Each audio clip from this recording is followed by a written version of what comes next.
Welcome, everyone, to the Blake Zonca podcast, where I have conversations with people who want to build a better world. And I believe that can be done through entrepreneurship, through capitalism, and through learning about technology and doing big things. Here I have Preston Brown, an amazing entrepreneur who I stumbled across on TikTok, of all places. First of all, you caught my attention, Preston, because of the way you speak. I love how you're a straight shooter. You're not afraid to tell it like it is, and I'm sure that that's helped you out in business. Welcome to the show. Thank you, brother. Glad to be here. One of the first things that caught my attention when I dove into you and saw what you were up to is, let me know if I have this right. You have 15 successfully operating businesses with over $154 million in revenue. Is that right? We're a little beyond that now, but yes, yeah, that was pre 2020, 2020. I think we hit 180, and now we're at 18 companies. I have no idea where we're at this year, but it's more than it was then. And so yeah, we're having a ball, kicking ass, taking names. Well, that's unbelievable. I'd like to first congratulate you on that success, and also I'd love to ask, what businesses make up those 15? Did you acquire them? Did you build them up? What's the story of that? So let's see. I started getting out of the Air Force, and of course, I didn't get out of the Air Force in the right way. You know what they say to anybody that has a felony on their record.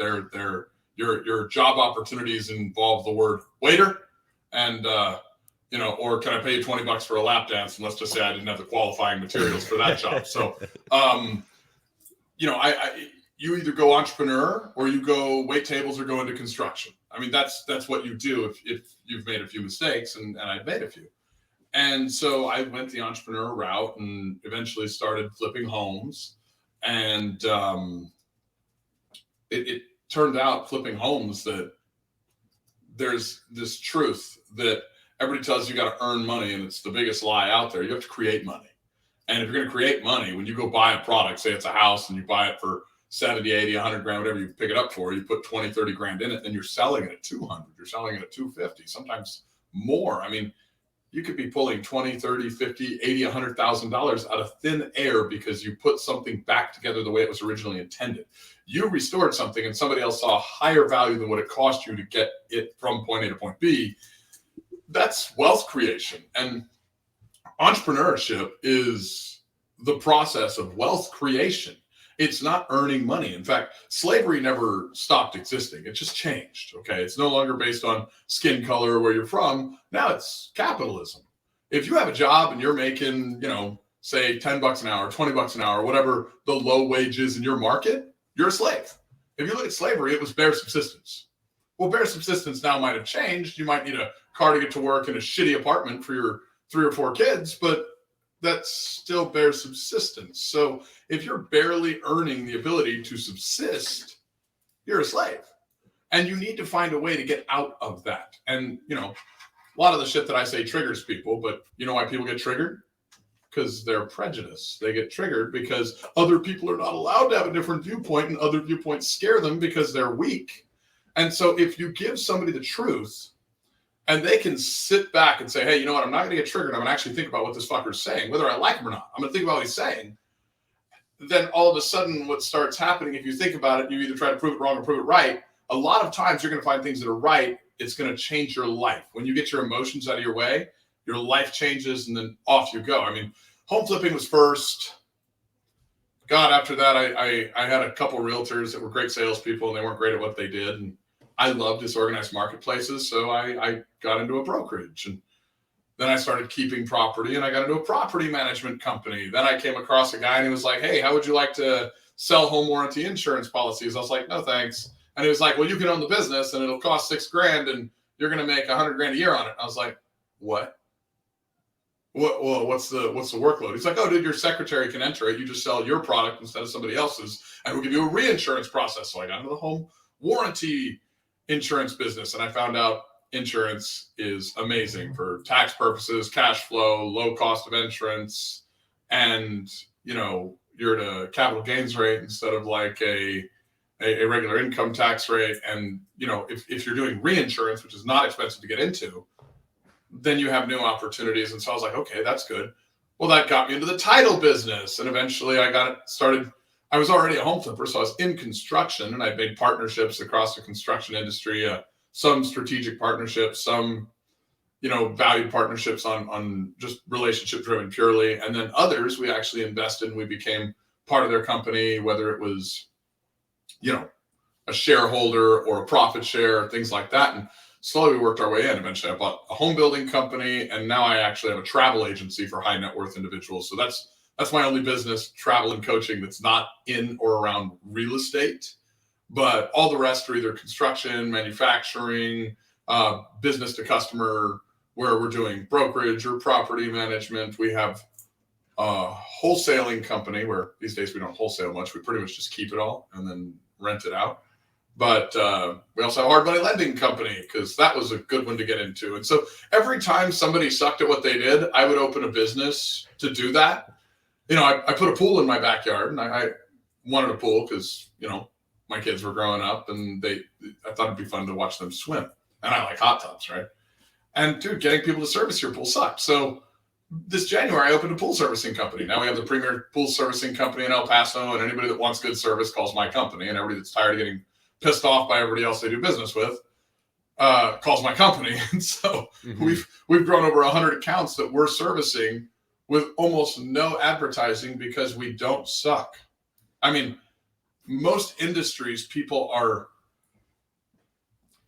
they don't understand just one simple rule: find out what the customer wants, go get that thing and give it to the customer. If you want to scale, advertise how well you can solve the customer's problem, and then your sale is that customer's solution to their problem, and everybody will pay for solutions. Like, there's nobody that's like, oh, I have cancer, I won't go to the doctor, fuck you. Like, nobody does that shit. That's a stupid thing to do. So, like, when you can say, I have the solution to your fucking problem, and then you deliver on it and you prove it, you know how to get a raving fan customer, somebody that like absolutely loves you? Do the shit you said you were going to do. And then thank them for the business. They're like, what do you mean thank you? Like, most people just don't do the shit they say anymore. Like, we live in a world where the biggest problem we have is, oh, I don't feel like I should have any problems. That's a big fucking problem. But what is a business? It's a solution machine. What's a sale? It's a solution to a problem. So most businesses and most employees who are afraid and adverse to problems, they never accomplish shit. Yeah. At least at the level that they could. And so doing a great job and honoring your customer is number one. Communicating that is number two. And you can grow anything. Getting rich is fucking easy. It's a simple model. That's when I started really looking into this. Wait a minute, how did people get wealthy? It's not just I showed up, give me stuff, here I am, pay me. It's in business. If you don't provide value to somebody else, you starve. And then I really started studying people who were able to provide value at scale and realizing how they systematize these things. So I'm curious, when you have all these businesses that seem really synergistic in real estate, I'm assuming you don't have all the top-down knowledge of each one of these things, of lending, of how to put a pool into place. Let's say you find you're doing something in real estate, you find somebody who's incompetent, and you say, hey, I want to own a business because I can do it better than them. What's that first step? Is it to acquire something that's already doing that and make it better? Is it to call someone who's already in the industry? Or is it just, hey, I'm going to figure this out myself and just go? So that's a mixed bag answer. It really depends on how you're getting in. Okay. But in most cases, everything is going to be who, not how. You want to find the right who that can do the job, that can figure it out. Because most people, how do I explain? They identify, like if you go ask people, hey, what are you about? What do you do? They're not going to say, oh, I hang out with my kids and I do this and I like vacations. They're going to say, oh, I'm a doctor, I'm a lawyer, I'm a fireman. Oh, you know what? I'm a plumber, I'm a baker, whatever. Like, they identify with the task they perform. They identify with work. So you want to go find somebody who you have measured the data is the best. And you either want to get that person as a coach or a mentor or a teammate. Like my pool servicing company, I didn't know shit about pools. I knew I liked swimming, And I understood construction and that there was a checklist that you had to follow, and, do it out of order. It's not going to work, right? Because I had other construction companies. So I went and got a pool manufacturer friend of mine who was one of the best pool manufacturers, or probably the best pool manufacturer, bar none, in our town. And he, of course, knew my reputation because of what I was doing in other businesses. And I said, hey, dude, how would you like to go 50-50 on this? You provide the knowledge on the business. I'll provide the back end and the structure of the company. And I'll deal with the employees, the staff, the processes, the marketing, and the different flows so that we can increase capacity and grow. You deal with, I don't know what heater we need to install. I don't know what vendor we need to connect with. I don't know which plaster guys are the best plaster guys if we're going to replaster a pool. But you know all that shit because you've been doing it. So you find the who, but you also don't be a stranger to the how. And when I say you don't be a stranger to the how, I like bringing in leaders of companies who are not afraid to do every task in that company. Now, I don't want them doing every task into perpetuity, but I want them to experience every task at least up front. Every business I've built from the ground up, because on the pool company, I'm more of an investor. It's not my passion. It's a business I own. It's a company I own, but I'm an investor with another guy, and I found a person that was somebody that had already worked for me, that was a great operator, and I put her into running it effectively and invested in her, created an opportunity, and it's growing. It's not a business. Now, if you're in business, this is where it becomes a mixed bag answer to your very good question. If you're in business, you should not be afraid to do anything in that business. Now, the goal is not to do it long term. The goal is to delegate it, but you cannot delegate, if you're a leader, anything you haven't done. So there is a who, not how principle, but if it's your business, go get a who that's a mentor. Learn how to do it. Learn how to do it at least where you can master it cognitively. You don't have to become like a master tile installer if you open a tile business. But if you want to open a tile flooring business and you've never installed tile flooring, go do it for a week. Because you should have some passion behind the business you're in. If you can't do it for a week, then don't open that business, because and here's why I say this. If you can't find passion in doing the work that your business performs, whether your long-term goal is to do it or not, then it's not going to be a long-term business for you, because businesses require three things to be a business: passion, productivity, passion and purpose, okay? Productivity and profitability. Those are the three things required for a business. And why I say passion and productivity and profitability: productivity can be measured, profitability can be measured, and you could be in the negatives and knowing, if we do these things, we'll get into the positive. But passion really can't, except in you. You got to be honest with yourself. And every guru I've ever heard out there, a lot of them that I followed at different times, and some of them that I even invested money with, they all said one thing that was absolute bullshit. All of them, across the board. They all said, the single most important thing anybody has is hustle. You got to hustle your way to success. Oh, dude, let me tell you something, Blake.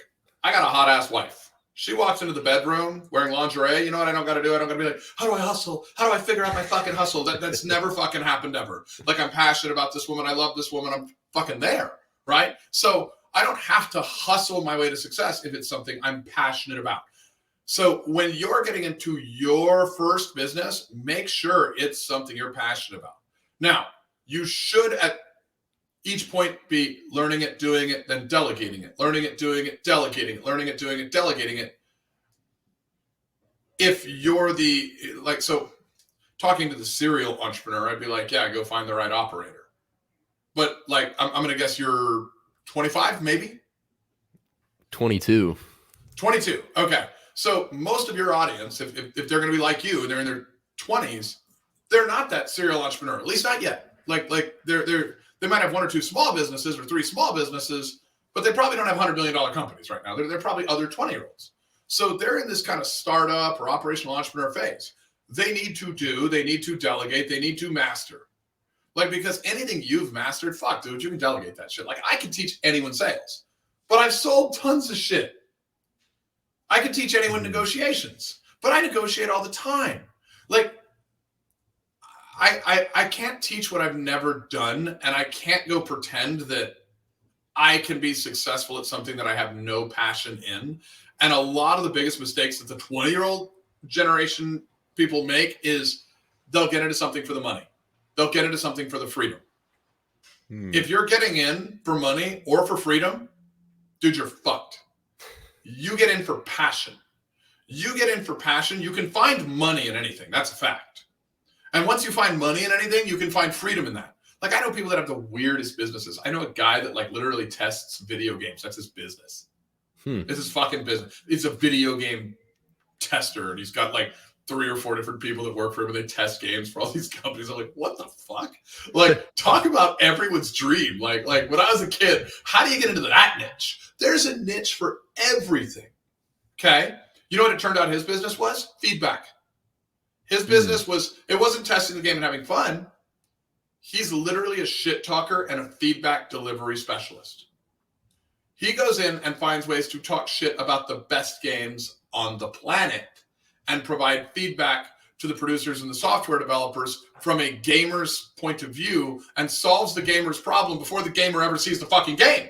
And like, talk about a business. He found money in something that should be impossible to fucking find money in, and he found it. And now he's got 3 guys that work for him, and he's traveling the world and partying his ass off, and those guys are playing video games for a living. And dude, money and freedom's everywhere, but you can't get into it for that. You get in for passion.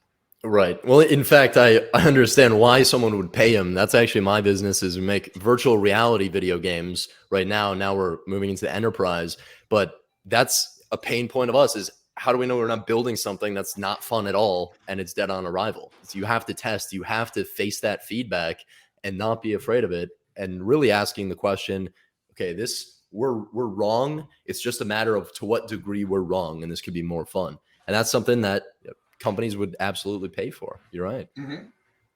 Yeah, which most young people would never think. Oh, I can get paid to fucking play video games. Like, huh?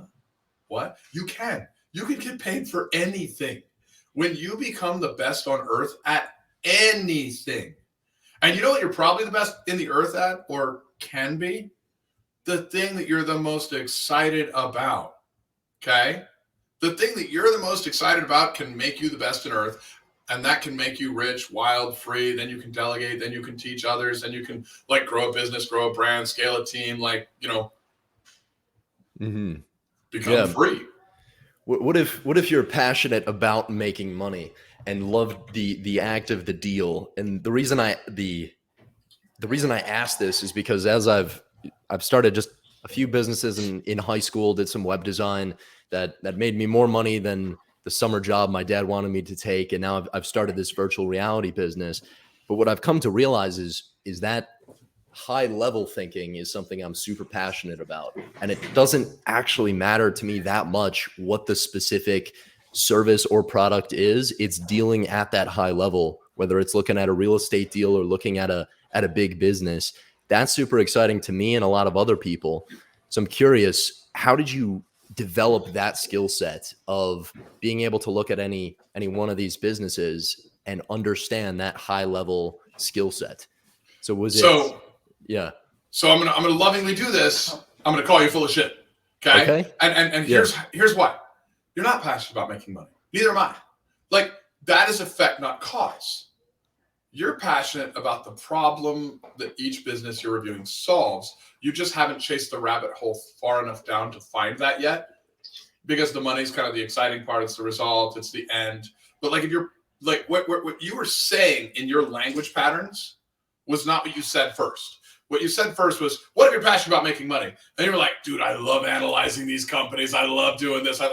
All of a sudden, you're not passionate about making money. You're analyzing things that are large scale power player machines that do make a lot of fucking money, but you're in love with the systems. You're in love with the processes. You're in love with the way the problem is solved. Look, you even went and formed a podcast, and now you're chasing fuckers like me down saying, hey, how do you analyze? How do you solve these problems? How do you do this shit? And so, but it's not making money. Like, a lot of people get caught in money. Like, let's play a game. What is money? Might as well be an entry in a database. Yeah. So what is money? Like, if I show you this question, what is money? What's money, Blake? To me, it's an economic store of value. Is it? Well, unless the government creates more of it arbitrarily, and then we have a problem. How many people can manipulate money? Like, here is all I can reference money down to today. Like, and I go economics, psychology, history, and business. Here's what money is, in my opinion: medium of exchange. And it's a medium of exchange that is so fecklessly changed in every single stage of its operation that it's almost impossible to calculate definitively on where it's going to be in a month. Like, look what, like, these enormous, like, powerful forces are doing. Like, look at the Federal Reserve. They have changed the way money works in the last 3 to 6 months. Look at the federal government. Like, and I find this so fucking hilarious. Like we've had stagflation, right? We've had raising interest rates and we've had raising inflation. Okay? That's stagflation. That was not really a huge phenomenon pre-1970s. Do you know why we have stagflation today? Today specifically, I would guess we've been off the gold standard for a while, and a lot of that inflation is due to, well... Where's that camera? There you go. Money. There's your heart. There's your heart. So yes, we removed the gold standard of money, bro. Like, that happened in the 1970s under Nixon, okay? Now, we changed the gold standard of money, but we didn't change the way the Federal Reserve Bank works. Well, that's like me saying, well, Blake, you're a 22-year-old man, but you know what? In this era, it's cool to go trans. So let's cut it off and see if it works the same fucking way. It ain't gonna work the same way, dude. Like, it's just, like, shit changes. You have to change the way it functions. So in the early 1970s, we took away the gold backing for the dollar. If we change the way the dollar works, then as soon as you do that, you're going to change the way that people work with it. That also created an encouragement for right-wing and left-wing politicians to do what? Print shitloads of money. It moved us to a more Keynesian economic model where inflation, especially low levels of inflation, like a 2% inflation, was a good thing. Okay? The rich got behind it because they understood owning assets and they understood inflation benefited assets, and they also support politicians. And so they're like, yeah, sure, inflation. Like, you know, it's funny, right? Well, once that happened, like, and history's funny too, because like Nixon, president, got impeached, conservative, scandals, all this, then this crazy, wild, eccentric left-wing guy named Carter gets in and rams through a whole bunch of print and spend policies, and then you get stagflation because, oh wow, does that kind of sound like Trump? Got impeached, scandals, left-wing guy Biden, rams through all these policies, stagflation. And so now the Federal Reserve Bank says we better raise rates to slow down inflation, but they don't because so much money is pumped into the system. When the monetary system changes, what happens? Well, now manufacturers can borrow non-recourse debt. Distributors can borrow non-recourse debt. Retailers can borrow non-recourse debt, which means you raise the cost of money. Now it's more expensive to produce, distribute, or retail, and it's consumers using credit cards even buy the same products. So anytime you raise rates, you no longer go inflation, raise rates, deflation. Now you go inflation, raise rates, stagflation, stagflation, stagflation, stagflation, break the back of the economy. Oh, fuck, here we are. Then deflation. And, you know, your nice senior citizen mother or grandmother has to starve to death to realize that politicians don't know that, oh, when you change the machine, it changes the way it fucking works. And yet they still try to work it the same way they did before. So what is money? Nobody gets excited about money. They get excited about the shit it does. They get excited about the way you make it. They get excited about all that. So when I called you full of shit, it's not an insult. It's not an attack. Yeah. It's just I'm saying dig deeper, because when you dig deeper, you're going to find so much fucking more than money. Money's literally just a game. It's a measurement in a game that's a fucking joke of a game. We're all playing with monopoly money. In fact, monopoly money may at some point have more value than the US dollar. Wow. That's a bold claim. Where do you see the landscape? Nobody's Nostradamus here, but what do you think the highest probability path is going forward in terms of the dollar, in terms of the economy? Look, right now the dollar is going to stay strong for a while. Okay, like for a while it's going to stay strong because we still have the reserve currency, which means we can do anything we want with monetary policy, printing, borrowing, spending, and we can print enough and borrow enough that we can just send the entire world into a recession. And we can kind of browbeat everybody financially. And anytime you do that, the dollar is going to hedge better than say the yen or the yuan or the pound or the euro or anything else. Those are not going to do as well. And that's what's happening today. But no different than any other market. If one player that has a monopoly, which we do with our dollar right now, we have the oil dollar, we have the reserve currency, continues to use it in that way. And then if you study history, what is the history of all reserve currencies? Do you know? We're not first. All reserve currencies, all fiat reserve currencies? Well, all reserve currencies went fiat. Well, then they all went bust. They evaporated. They're gone. So here's how you do a reserve currency. Like, and different countries had reserve currencies. Britain had a reserve currency. I think Portugal at one point had a reserve currency. Like, I think France had a reserve currency. You can look at different reserve currencies through history. Google it. I don't have them all memorized, right?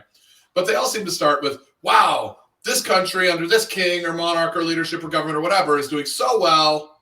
Let's all use their currency for trade. Their currency is backed by this. It's really intelligent. Then eventually the government realizes, oh, wow, we have a lot of power.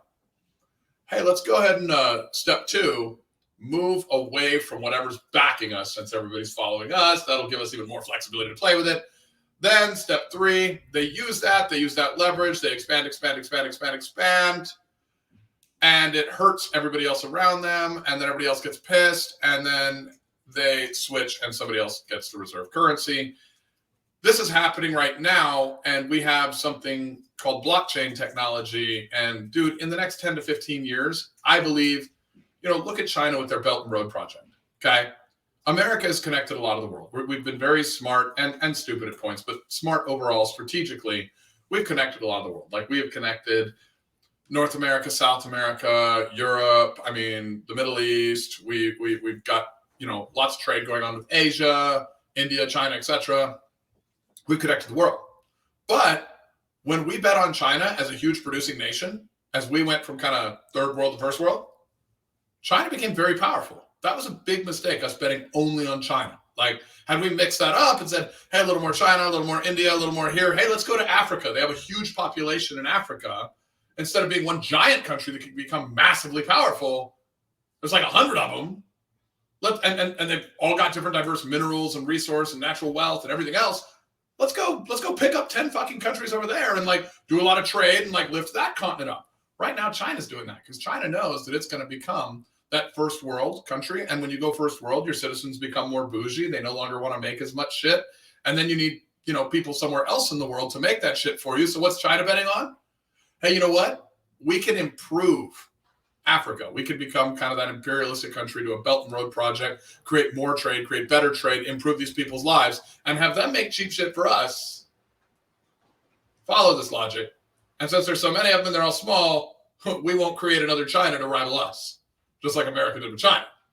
And now we're trying to repivot, and that's actually benefiting Mexico. And like, if you're wanting like a long game for the dollar, like we'll have a dollar, but at some point, some cryptocurrency is going to figure out how do we work with governments who are not going to stop taxing people? Like this whole idea that crypto is good because you can hide and shelter your money. Okay, fine. But cryptocurrencies are a lot like the .com boom of the 90s. There's going to be winners. There's going to be losers. There's like 1,000 fucking cryptocurrencies. Mm-hmm. Having it to protect people from taxation is not going to be the main valuation when the dominant 1, 3, or 5 cryptos emerge. Okay. Having cryptocurrencies not interact with banks is also stupid. Like there's always going to be banking. So the cryptocurrency that figures out how do I work with banks? How do I work with governments and create this blockchain interchange globally is going to be the dominant cryptocurrency. And then you're going to see the American dollar, and this is probably in the next 10, 15, max 25 years, is no longer going to be the reserve currency. And we will have to live within our means at that point. Like we can't just borrow and spend our way through every problem like we do now. So that will be a new world situation. And then we're not going to be like the only dominant country on the planet. We'll be one of many superpowers. And that's actually following other trends like population.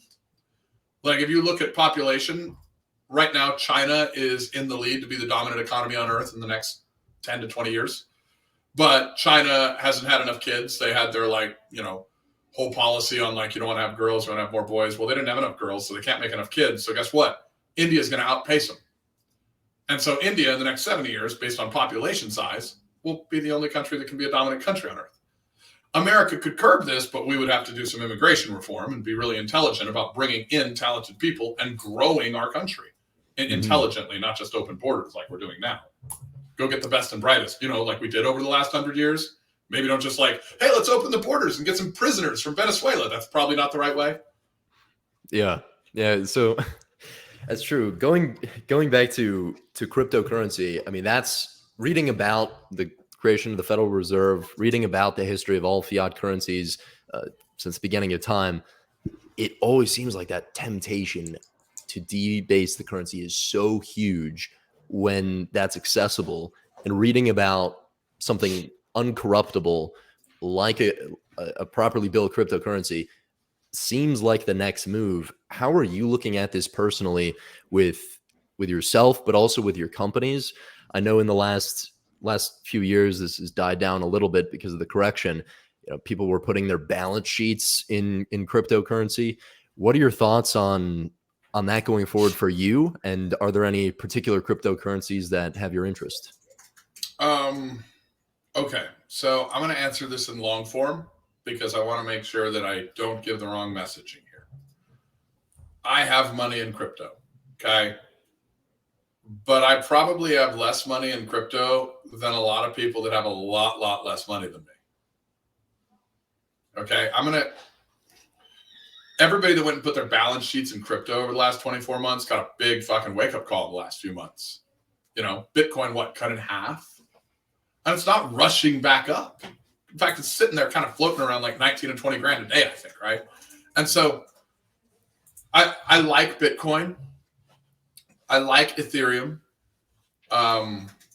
There's a few others that I like their fundamentals, but I don't know if they have the brand to take off, and they'd have to do some things to build their brand. So I don't want to go and say words that are going to get people to go buy their coins because I don't think they're doing what they need to build their brand. Because, a lot of crypto is the popularity contest. From a popularity standpoint, Bitcoin, Ethereum, from a popularity standpoint, Dogecoin, which was a fucking joke, is more well-known than some that have better fundamentals, right?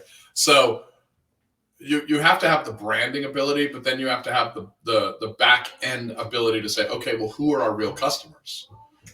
And that's actually much easier to correct than the branding side.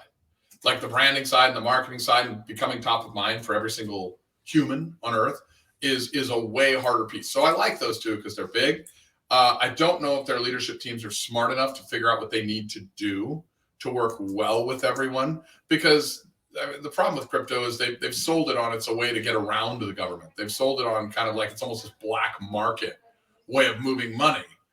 And it can't stay that way. Like it can't stay that way if it's going to move into the realm that it needs to move into to really be a viable long-term technology capital-wise. Okay, there's other uses for blockchain, but for capital, like to be viable, let's just say there's way too much power in the banks. There's way too much power in the governments. We're not replacing them. Like we have to work with them, not eliminate them. Okay, we're not going to go to this like anarchy utopia. That doesn't happen. So to go long form answer, here's how I invest. I'm going to give you an investment formula. I had a mentor that gave this to me. He gave it to me about 15 years ago. And he said, if you invest like this, you will be worth tens of millions of dollars. He was wrong. I'm worth way more than that. Okay. So 1, invest in your mindset. Like it's called a mindset because you set it like you set your fucking watch. And if you don't know how to invest in that, like every entrepreneur out there is like, fake it till you make it, which is half true and half bullshit. Okay. The other thing, while you're investing in mindset, really honor language, because the real words for the entrepreneur is probably face it till you make it. The only thing you're faking is you're not scared. Like every real entrepreneur is also scared. Like if you're going to go do something that's never been done before and you're not scared, you're stupid. They're scared too. They're just leaders. So they step up and they don't act scared, and they measure data and they fucking step up and lead anyway. And then people follow them because people follow courage. So the only thing you're faking is you're not scared because you want people to follow you, because it's not a fucking spectator sport. Business is a team sport, right? So fake it till you make it, married to face it till you make it. Invest in your mindset. Get a coach. Get an Audible membership. Read a book. Like if you're broke, read a book. Go to a seminar. Like Go to a Tony Robbins seminar. Go to Grant Cardone's seminar. Shit, you can come to some of my seminars. Like, go find somebody you resonate with and go get involved in their stuff. So mindset's one. And you invest in that until that bucket is filled. Then when you can't fill that bucket anymore, when you can't invest in your mind anymore, whether it's knowledge on how to or knowledge on like why to, etc., the who, the what, the how, the why, etc., then that bucket, your investment flows into the next bucket, which is your business. And your business, when you invest in this, if you need another software, a new employee, or you need to add a marketing program, or hey, you need to buy a vehicle or something like that, and you're like, maybe I should go buy some cryptocurrency. You're an idiot. Don't do that shit. Like, invest in your fucking business. That is the wealth generator. The single best inflation hedge on earth is a business.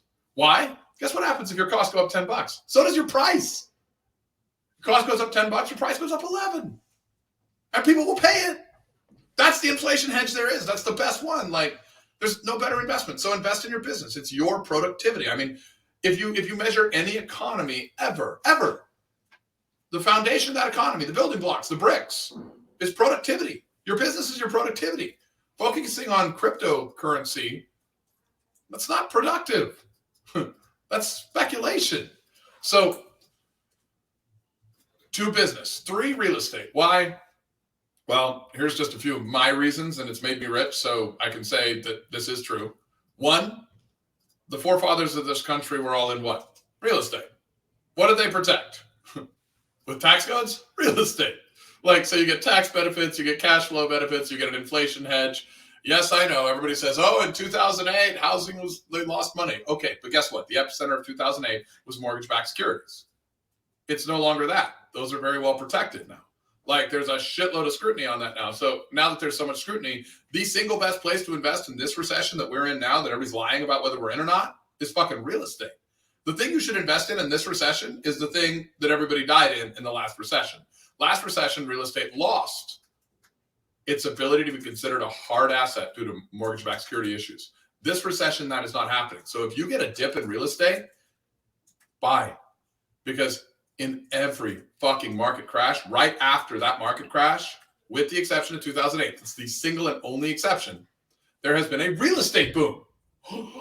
Okay? So after real estate, tax hedges, okay? Tax hedges are huge. Oil and gas leasing, they just passed that new bill around solar energy and investment in solar energy and this, that, and the other. If there's areas where you can invest in green energy and make a profit doing it, the way the government structures the tax code, dude, it's so good for people. Like, so the government gives checks to poor people. You know what they give to rich people? They say, hey, if you invest $1 million over here, we'll lower your income by $3 million.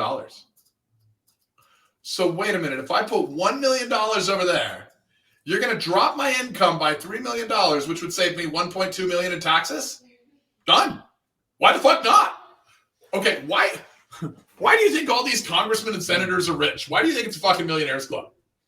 Because they know what to invest in, because they make the fucking rules that they tell to their constituents and donors. Tax hedges, airplanes. You go buy a fucking airplane, you can write off up to $1,050,000 per year of the cost of that airplane. So if you go buy $1,050,000 airplane, you're going to put $210,000 down. You're going to finance the rest. You can lease it out in a leasing agency. The airplane will pay you. You'll make money on it like you do a fucking Airbnb.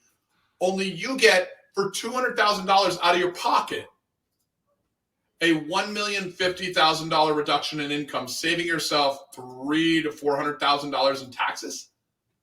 So you got to put $200 up now, and then you don't have to give the government $400. Like, are you following this shit? Like, it's unbelievable. So 4 is tax hedges. You know what 5 is? 5 is other shit.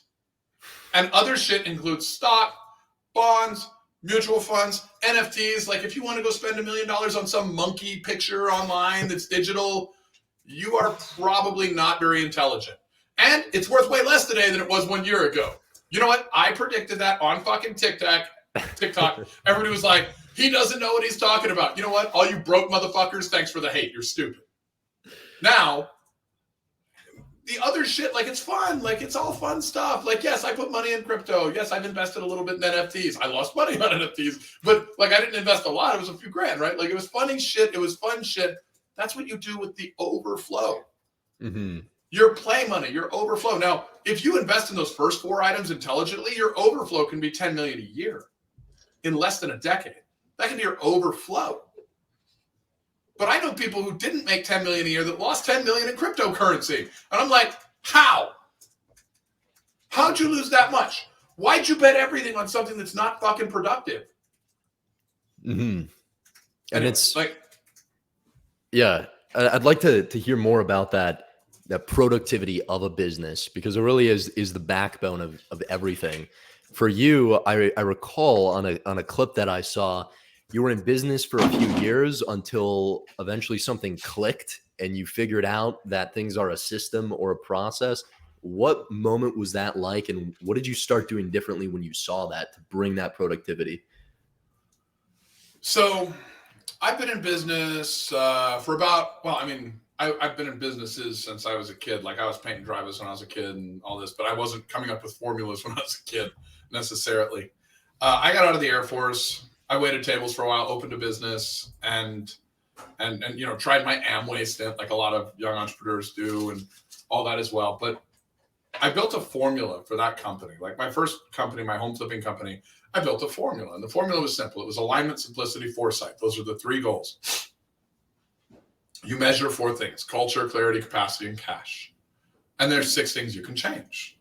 And the 6 things you can change are really simple. Like, my wife has 150 things she can change in her makeup drawer. That's really complicated. If she asked me to go get like the this color mascara or whatever, I don't even know what fucking mascara is. So I'd probably be in there confused for like 30 fucking minutes looking for that mascara. But in business, you have less dials to move than you have in a vehicle. Okay, like in your vehicle, you have the steering wheel, you have the air conditioner, you have the doors to open, you have the gas pedal, you have the brake people. Some people have a shifter and a clutch. I mean, there's more than 6 for you to drive to work. In business, you have 6 fucking dials. And if you're properly measuring culture, clarity, capacity, cash, then you know which dials to adjust based on the problems that you're having. So you take a problem, you put it in the top of the formula as an alignment problem. Okay, is it a culture, clarity, capacity, cash problem? Okay, what do we adjust? Oh, you know what, on this one? Price, product, people, place, promotion, and process are the only 6 adjustments that we're capable of adjusting. I think this is probably a price one and maybe a process one. And you use the formula to solve the problem, which is why we kind of started with, it's not the money you love, bro. It's the problems. It's the solution machines. So that formula, which I designed for my first business, I didn't realize what I'd stumbled on. And I started playing with it in my second business. Then I started playing with it in my third business. And after a few businesses, and I don't remember all the little evolutionary steps, but the formula wasn't perfect at first. But within 3 years, it got to the one that I just explained to you. And now I've got a whole bunch of documents around what is culture, a whole bunch of documents around what is clarity, what is capacity, and what is cash. Alignment and simplicity and foresight are easy enough to understand. And price, product, people, place, promotion, and process are easy enough to understand. But like, the things that you measure are what supports you in any market, because markets are like waves. So if a business is like a structure, then the structure needs to be able to deal with those waves like an ocean sailing, and it needs to hold up and support alignment, simplicity, and foresight on that boat that's sailing along the waves or the surfboard. So when you get like a COVID coming in and you're a restaurateur, well, guess what? That wave just cut off capacity and cash. If you weren't one of those smart restaurateurs saying, based on what they're doing, cause and effect would dictate this may happen. Let me pivot to some Uber Eats. Let me pivot to some Grubhub. Let me create my own delivery systems. Let me create some pickup order programs. Let's do this marketing campaign to market to different people staying at home. Like, if you were an early actor in any of those areas, like, I coached a restaurateur, his business grew. Through COVID, we grew his business. He sold more food during COVID than he'd ever sold. You know, now he's one of my raving fans. I love the guy. And it's actually harder to coach him after COVID than it was during COVID. Now, luckily, after COVID, everybody's rushing to restaurants. But you know, when markets get tough, most people don't get tough with the market. It's actually the best time to compete, because most people get so scared and triggered and nervous, and they you know, they forget that the recession is when their wealth is really generated. They forget that the recession is when they're going to get all the best feedback. They forget that the recession, when all that pain is there, that if you want to grow any crop ever, you need some soil, which is some shit, and a recession is shit too. So you plant that fucking idea, and the shit that is a recession, add water, you grow. So, I mean, like, and they all get scared. Like, I mean, dude, I got my real estate license in December of 2007. Everybody's like, get in real estate, you'll get rich. Dude, by like December of 2008, my little market had 5,000 realtors. We went to 1,100 realtors by December of 2008, wow. Meaning almost 80% left. Well, you know what a recession is? Let me just be real clear, Blake, and I hope your listeners hear this. A recession is when capital is returned to its rightful owners. Now, how do you get into that club and become one of those owners? That's the first step in the investment schedule.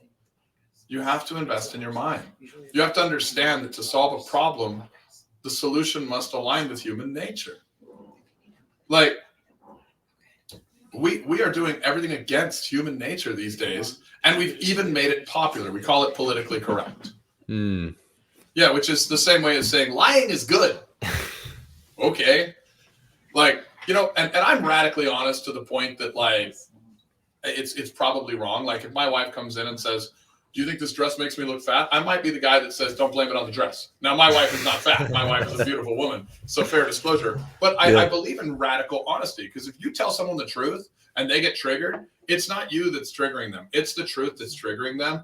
But the only thing that sets people free is truth. So when somebody gets truth and then they get out of the pain they're in because they had the fucking stones to step up and fake that they're not scared of that truth and face the fucking truth, then they get through it, man. I mean, and then all of a sudden they have a breakthrough. Why do they call it a breakthrough? Something fucking breaks.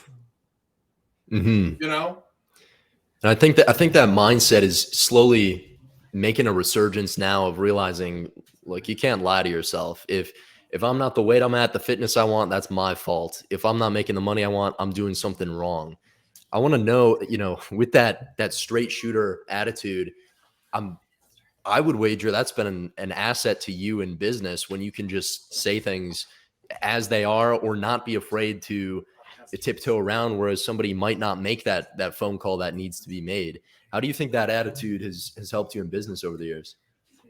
I mean, it's a mixed bag. It's a mixed bag. But what I've found is it's definitely helped. We've grown like a weed. But you're also going to have some days where somebody's not going to buy from you. Okay. Like, I have a sign that sits outside of my model homes at my home building company, and it says, we reserve the right to refuse service to assholes. This is our level of radical honesty. Like, if you're that customer that thinks everything must be perfect and everyone is got to be held to the same standards of Jesus Christ himself, then you're probably an idiot, and there's no way I can help you. There's frankly no way anyone can help you. So I'd rather not even try. I'd rather stop there. Well, I remember when I first put that sign out, and my competitor said, oh my God, you're a fool. That's going to drive away so many customers. And it actually did. It drove away the assholes. People would walk in, they'd be like, that's offensive. And we'd be like, hey, you know what? Then this is not a home for you, because we're very authentic. And then other people would walk in, they'd be like, that's fucking hilarious, dude. How do you do that? And they're like, look, we're building a new home. We build a beautiful home. We do all this. Our goal is to always make it perfect, but homes are made by human hands and humans are human. We're going to fuck up at some point. We want to make sure we don't have the customer that's going to call and cuss out the secretary that is probably not even the person that messed up. And what we found, sir, is we think that sign's a great thing. You know why? Your neighbors are all going to be amazing fucking people. They're going to be people that we have a good relationship with. We're there to show up if there ever is a problem.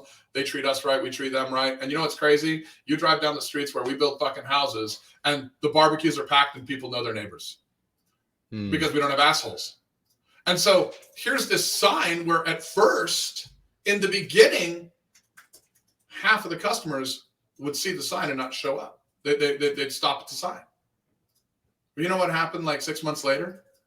All of my customers stuck. So everybody else got all these customers, and some of them weren't even real because they were assholes, because they were like, it weren't even worth dealing with. Like, you ever getting, I mean, you're 22 years old. I'm sure you've dated some folks. You ever get like one of those narcissistic crazy ladies?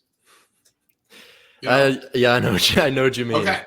Like, and you dated her, right? And you're like, oh shit, I gotta get out of this. Like, it's more exciting to get out of that relationship than it was to get in. I don't care how she looked, right? Yeah, And the so filtration process, it seems.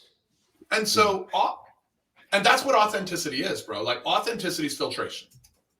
Like, I trigger lots of people, but do you know who it is that it turns out I really trigger? And this is what's really interesting. Losers. I trigger losers. And I don't call them losers because I don't like them. I call them losers because all the people that seem to hate me have this trend of continuing to lose. And if we measure trends and that's how we get successful, one trend that I've seen is people that get triggered all the fucking time tend to not notice the opportunities presented to them all the fucking time. Tend to fail more at life. I know we're not allowed to call losers losers. That would be authentic and politically incorrect, right? But they're fucking losing frequently because they're missing opportunities. And anytime you're missing an opportunity, so yes, I trigger lots of losers. And it's turned out to be a wonderful filtration device. And I don't have to worry about their feelings. Because honestly, like, you know, if you want me to care about your feelings, well, why? Like, I care about you, so I'm going to tell you the truth. But if I got to be so fucking sensitive that I got to care about your feelings, I mean, dude, like, I don't even do that for my kids. Like, I care enough about my kids that, like, I'll sit down and maybe explain stuff more than I will to somebody on a 60-second social media video. I disagree with everything about you. It's a 60-second social media video, stupid. Really? You disagree with everything about me and you heard 60 seconds? If you're really that judgmental and that you have that much blame in your heart, remember, blame is an acronym: being lazy and making excuses. That, I mean, like, think about how triggered people get. Like, when you're triggered, you have an inability to see another person's opinion. Your emotional quotient intelligence drops to 0. It's the same thing as being prejudiced. It's substantially similar to racism. Like, if somebody's like, I'm white, they're black, therefore they're bad, that would be a racist person. I would also say the presupposition based on this conversation is that's a stupid fucking person. If you think somebody's wrong because their skin has more melanin because their ancestors had more sun, you're an idiot. Well, if you think someone's wrong because they have a different opinion than you, then you're saying, I don't agree with freedom of thought. Everybody should be exactly the same. How would that fucking work? That would be a shitty world. If you get triggered, then you're an idiot. You're probably losing a lot in life, far more than you should be. You should work to never get triggered. Why would you pick those emotions?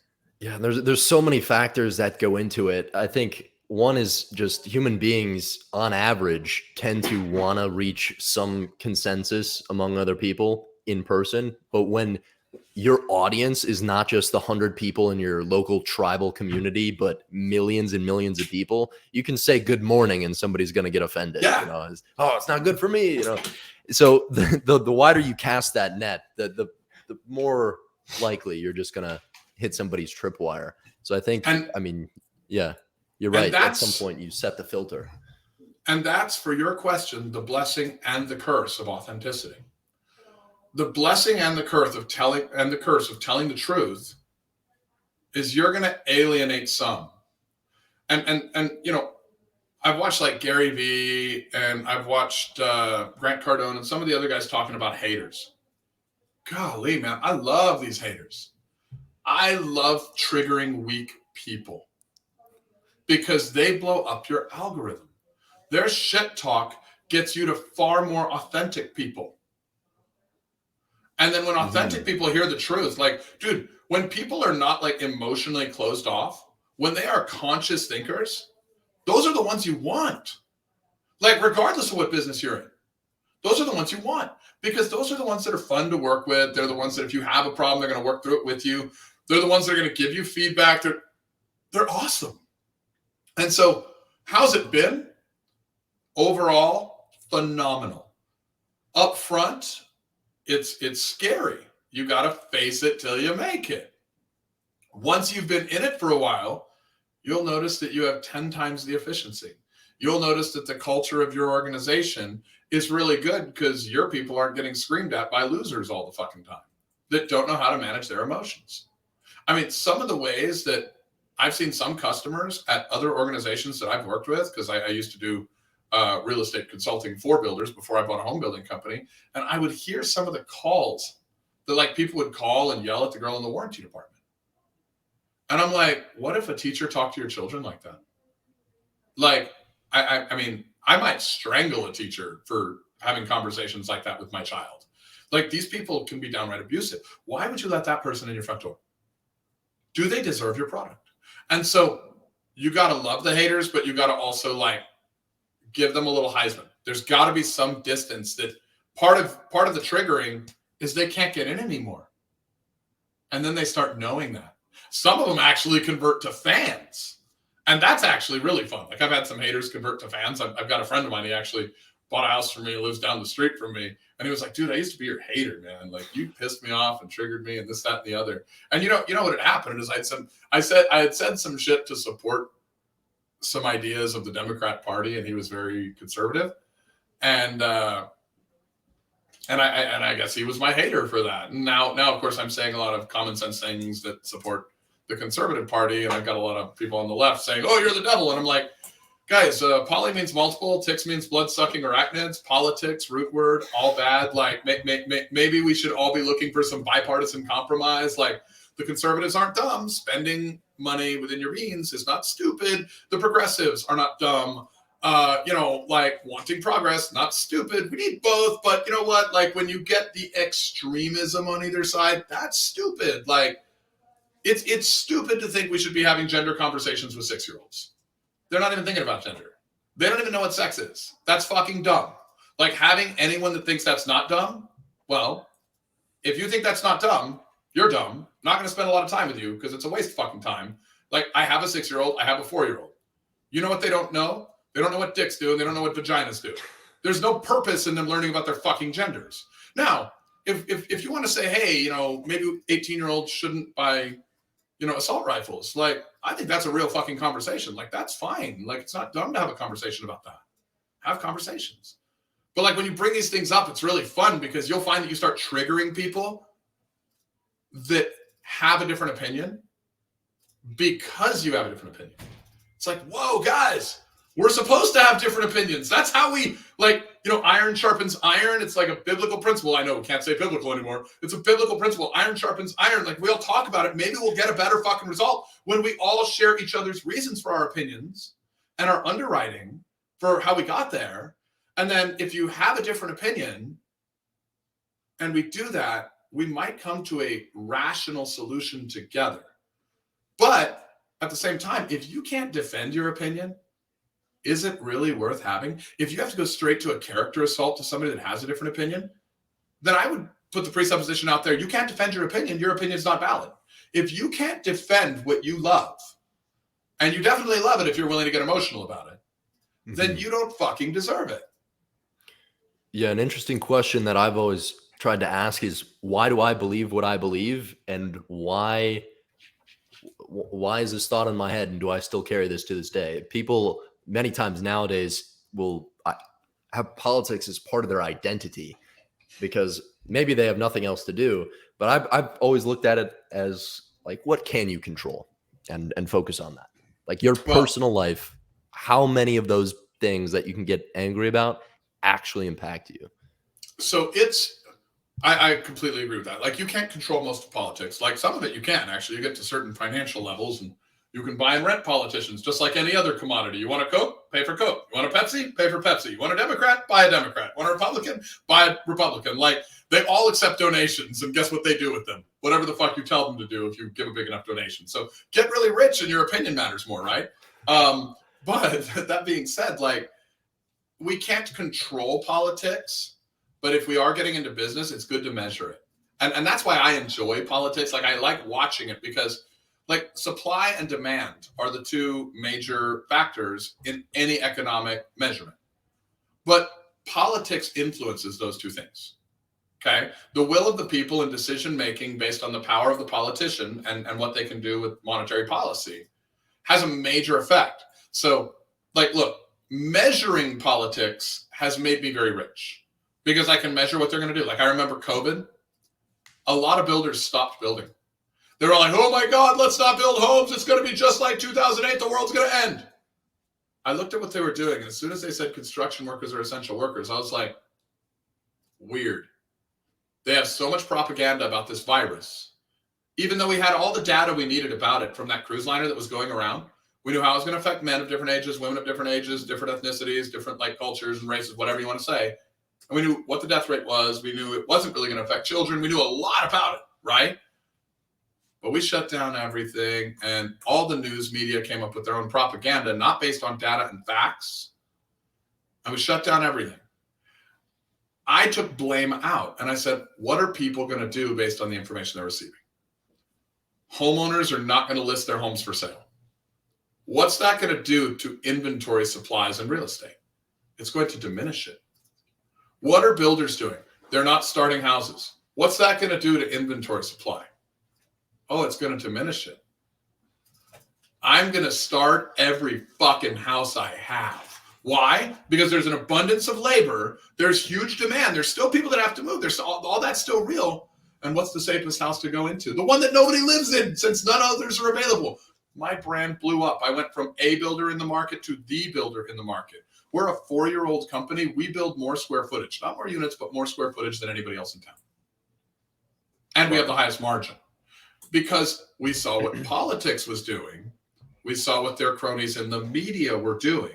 And they all have cronies. Like if you think everybody on Fox is honest, they're cronies of the right. Okay, if you think everybody on MSNBC or CNN or CBS, the left has more cronies, but they're all cronies. Like, I mean, the media is a joke. The reason that people left the media and went to social media to get their news is because the media is full of shit, and people got to realizing that. Now people are seeing, oh wait, social media companies are starting to be controlled by the government. Let's go to influencers. So it's the age of the influencer, and the influencer's starting to trump social media because government can't get their tentacles into every person quite the same way, at least not yet. Wow. That's an interesting play that you saw all that coming with the politics, utilize that to your business and levered it up. If you were going to take everything you've learned, all the business successes, the trials, the tribulations, and you can go back in time and talk to your 18-year-old self, your 22-year-old self, what would you tell them? Maybe advice, a recommendation, or a warning? Never get mad, measure everything. Never get mad, measure everything. Never get mad, like never have a negative emotion. Like it's not just mad, like live on purpose, okay? And when I say live on purpose, there's intelligence quotient. You can be the smartest guy in the world, but if you get triggered all the time, you're no longer the smartest guy in the world. You're probably one of the dumbest, okay? If you get angry or depressed or sad or this or that or the other, then you have to ask yourself a question.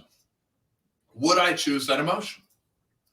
And if the answer is no, I wouldn't choose that emotion, like, and we all get it, but say somebody cuts you off in traffic and pisses you off or something. Okay, be mad for 2 seconds. But if there's 86,400 seconds in a day, why would you let it fuck up more than 2? That's as long as it took. It took 2 seconds for him to be a dick. Spend 2 seconds being mad about it.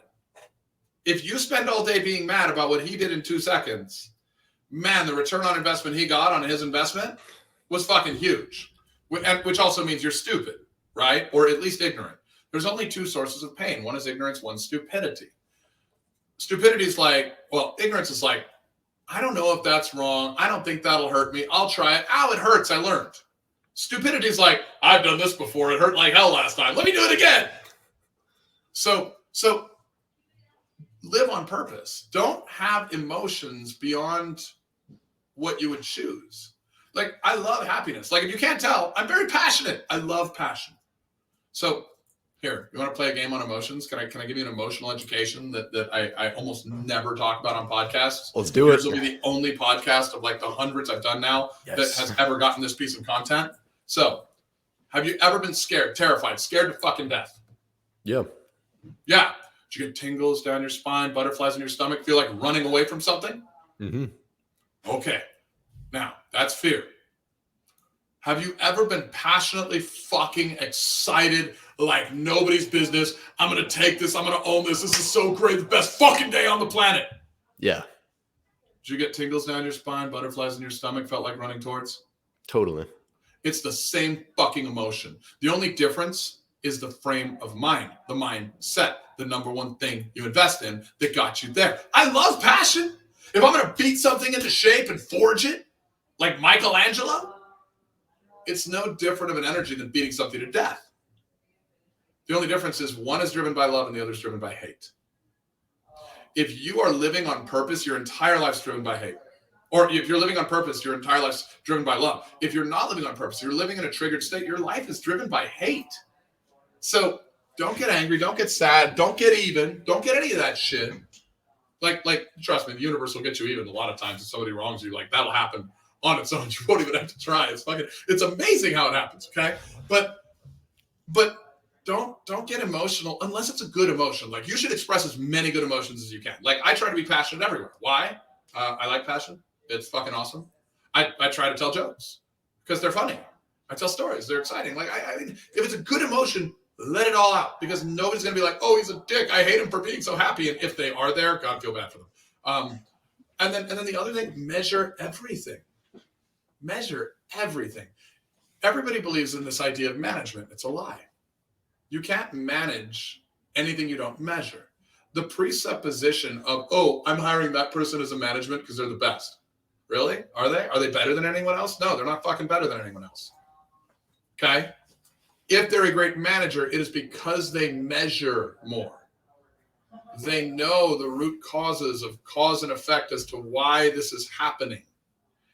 And so when you measure everything and you come with positive emotion, you will create a culture. What's the first four letters in culture, Blake? Cult. You will create a cult, which is a group identity around solving a problem. You'll create an amazing fucking company. You'll create lots of revenue. That's what I would tell 18-year-old me, because I did spend a lot of years getting pissed. And, you know, normally our greatest strength is our greatest weakness. And I haven't always been, like, emotionally secure. Like, nobody is born that way. Like, you learn it. But that's what I tell myself, bro. I love it. Live on purpose. I think that's a great way. I think that's a great way to end this, Preston. It's been amazing having you on. Where can people find you? You know, I'm easy to find, man. I'm all over social media. It's the Preston Brown. And if you just want good content, follow me there. If I trigger you, please, even more of you follow me, because you need it. It'll help you get through that triggering. I'll trigger you hard enough that eventually we'll have a breakthrough, and we'll trigger you to the point that you can't get triggered anymore. And then all of a sudden you'll start having a more productive life. And so the Preston Brown across any of the social medias, for anyone that wants just, you know, the documents that I give, the formulas that I give, you know, like, I'm going to send them all to you. That way you have them. You can give them out to people. You can use them for your business. And then anyone that messages us on social media, like, message us, send your email, and I will have my team send you all those documents. You can use them. If you want coaching, guys, I got a $299 a month deal. You get to coach with me weekly. You get to coach with my original mentor, Dean Innes. He comes, like, either him, me, or a guy named Chuck Hogan. We coach. We rotate every 3 weeks. And, like, we follow the documents. The same shit we will give you. We will give you these documents. They're free. Like, if you want to go work out, you can walk outside. You could pick up rocks. You could fucking go for a run. The gym is free. You know what? You want a personal trainer, somebody behind you saying, run, here's how, here's to do your form, do this, do that. That costs money, but it's not a lot. It's fucking like $299 a month. You want to try it just because you were watching this show? I'll give you your first month for $29. You can come on, try it out. And what happens in your business in month one will be worth $1 million to you. Excellent. That's a great way to end. Go follow Preston and make it great today, everyone. Take care.